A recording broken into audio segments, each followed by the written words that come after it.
नमस्कार। आज हम बात कर रहे हैं नई टाटा हैरियर ईवी की, जो हाल ही में 3 जून 2025 को लॉन्च हुई है। हमें जो भी जानकारी मिली है उसके आधार पर हम इस प्रीमियम इलेक्ट्रिक एसयूवी की खासियतों को थोड़ा गहराई से समझेंगे।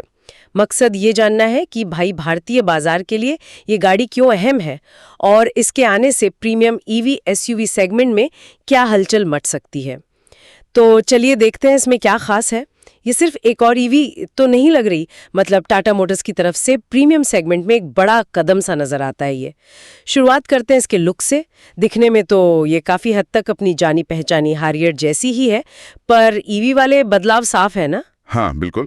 वो बंद ग्रिल, नए बम्पर और वो 19 इंच के एरो डिजाइन वाले पहिए, ये सब इसे एक अलग पहचान देते हैं। और हाँ, दरवाजों और पीछे टेलगेट पर ईवी की बैजिंग भी है। लेकिन डिजाइन से भी ज्यादा दिलचस्प बात है इसका प्लेटफॉर्म। ये टाटा के नए एक्टिव प्लस आर्किटेक्चर पर बनी है। ये खासतौर पर ईवीज के लिए ही तैयार किया गया है। अच्छा, एक्टिव ईवी प्लस। जी, और इसमें काफी मजबूत स्टील का इस्तेमाल हुआ है। मतलब करीब 57.5% स्पेशल ग्रेड स्टील है। इससे गाड़ी की जो बनावट है उसकी मजबूती या कहें टॉर्शनल रिजिडिटी वो 62% तक ज्यादा मजबूत हो गई है। 62% ज्यादा मजबूती, इसका मतलब है बेहतर हैंडलिंग और सुरक्षा भी। हाँ बिल्कुल। और इसी मजबूती के दम पर कंपनी भारत NCAP यानी भारत के अपने कार सेफ्टी टेस्ट प्रोग्राम में 5 स्टार रेटिंग का लक्ष्य लेकर चल रही है, जो सुरक्षा के लिहाज से एक बहुत बड़ा अहम दावा है। सही बात है। और चलने में कैसी है? परफॉर्मेंस के आंकड़े तो काफी दमदार लग रहे हैं।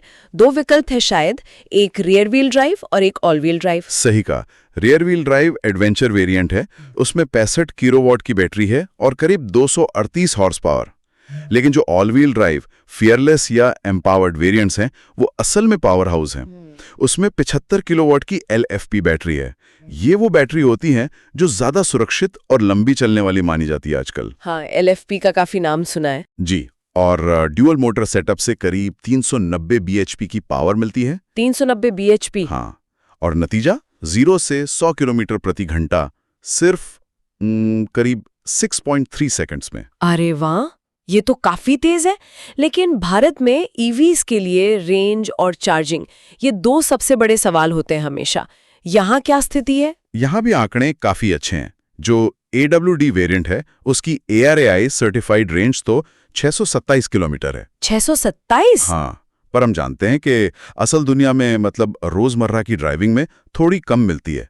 फिर भी करीब 480 से 505 किलोमीटर प्रति चार्ज की उम्मीद की जा सकती है। 480-505 किलोमीटर रियल वर्ल्ड, ये तो वाकई बहुत अच्छा है। लंबी दूरी के लिए भी ठीक रहेगी फिर तो। बिल्कुल। और चार्जिंग, इसमें 120 किलोवाट DC फास्ट चार्जिंग का सपोर्ट है। 120 किलोवाट? जी, इसका मतलब है कि सिर्फ 25 मिनट में बैटरी 0 से 80% तक चार्ज हो सकती है। बस 25 मिनट में? ये तो कमाल है। मतलब एक छोटी सी कॉफी ब्रेक में गाड़ी लगभग पूरी चार्ज। हाँ, यही इसका फायदा है। और वो V2L और V2V फीचर का भी जिक्र था, वो क्या चीजें हैं? हाँ, ये भी काफी दिलचस्प टेक्नोलॉजी है। व्हीकल टू लोड यानी V2L, इसका मतलब है कि आप कार की बैटरी से पावर लेकर अपने लैपटॉप या छोटे उपकरण चार्ज कर सकते हैं। कहीं कैंपिंग वगैरह पे गए तो काम आ सकता है। अच्छा। और व्हीकल टू व्हीकल V2V, इससे आप जरूरत पड़ने पर अपनी हैरियर ईवी से किसी दूसरी इलेक्ट्रिक गाड़ी को भी चार्ज कर सकते हैं। अरे वाह, मतलब ये गाड़ी एक तरह से पावर सोर्स का भी काम कर सकती है। जी हाँ, बिल्कुल, एक मोबाइल पावर सोर्स जैसा। कमाल है। अच्छा, ये तो हुई बाहर की और परफॉर्मेंस की बात। अंदर से कैसी है गाड़ी?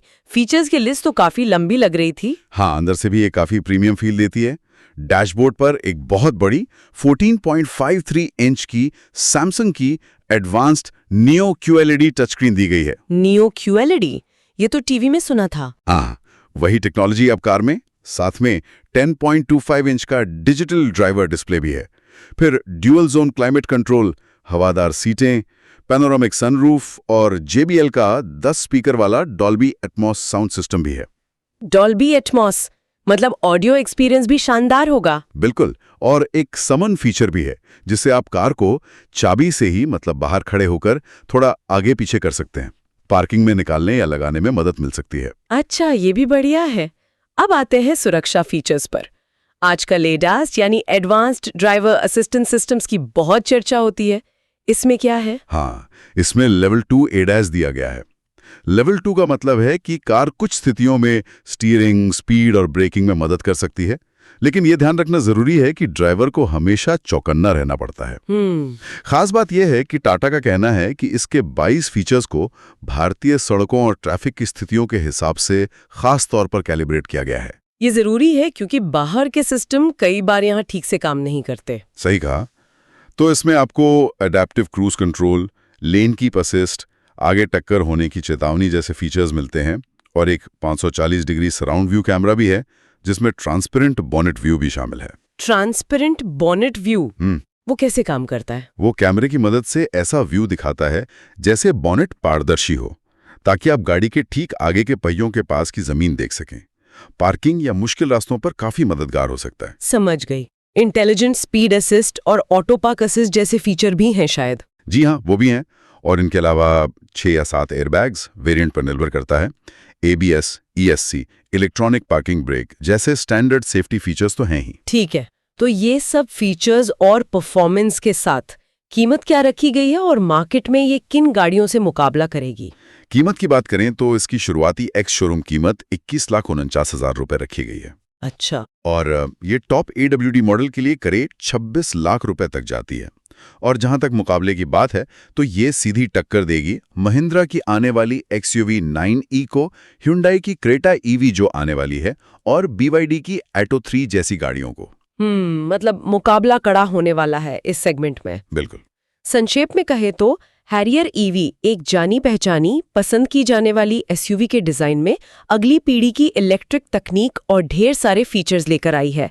इसकी अच्छी रियल वर्ल्ड रेंज, बेहद तेज चार्जिंग क्षमता, प्रीमियम इंटीरियर और खास तौर पर भारतीय परिस्थितियों के लिए तैयार किया गया ADAS, ये सब मिलकर इसे एक बहुत मजबूत दावेदार बनाते हैं, खास तौर पर उन खरीदारों के लिए जिन्हें एक प्रीमियम EV में ऑल व्हील ड्राइव क्षमता और आधुनिक सुरक्षा फीचर्स चाहिए। ये सब सुन के एक सवाल मन में आता है। हाँ, पूछिए। टाटा जैसी एक स्थापित बड़ी भारतीय कंपनी का इतने एडवांस्ड फीचर्स जैसे आपने बताया V2 V12 चार्जिंग और खास तौर पर इंडिया स्पेसिफिक ADS कैलिब्रेशन के साथ इस प्रीमियम EV सेगमेंट में उतरना, ये भारतीय EV बाजार के भविष्य के लिए क्या इशारा करता है? क्या ये दिखाता है कि ग्राहक अब सिर्फ बेसिक EV नहीं बल्कि ज्यादा टेक्नोलॉजी, ज्यादा क्षमता और बेहतर सुरक्षा की उम्मीद कर रहे हैं, और शायद कंपनियां भी अब वो सब देने के लिए तैयार हो रही हैं? ये वाकई एक सोचने वाली बात है। ये शायद दिखाता है कि भारतीय EV मार्केट अब तेजी से मैच्योर हो रहा है, ग्राहक जागरूक हो रहे हैं, उनकी उम्मीदें बढ़ रही हैं, और कंपनियां, खासकर भारतीय कंपनियां जैसे टाटा, अब सिर्फ गाड़ियां नहीं बना रही बल्कि वो ग्लोबल लेवल की टेक्नोलॉजी को भारतीय जरूरतों के हिसाब से ढाल कर पेश कर रही हैं। ये निश्चित रूप से आने वाले समय में इलेक्ट्रिक गाड़ियों के विकास और उन्हें अपनाने की रफ्तार को और तेज कर सकता है। ये देखना दिलचस्प होगा कि आगे क्या होता है।